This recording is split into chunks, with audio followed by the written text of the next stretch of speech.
Minule on väga armsaks saanud Tõnu Õnnepalu raamat Õhtupäike väikestel majadel. Autor ise ütleb selle kohta, et see raamat on üks tükk reisist vanadusse, aga imelikul kombel viib see reis läbi lapsepõlve. See on päevik, see on väga isiklik raamat.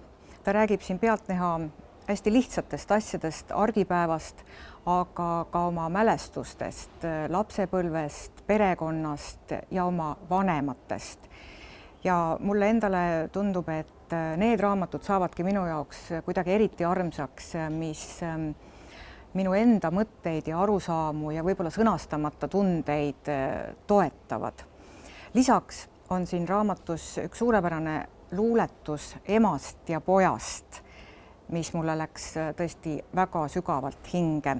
Õnnepalu ei otsi siin elu suurt mõtet, vaid ta leiab, et elu tähendabki haiget saada ja paraneda ja juba see paranemine ise on nauding.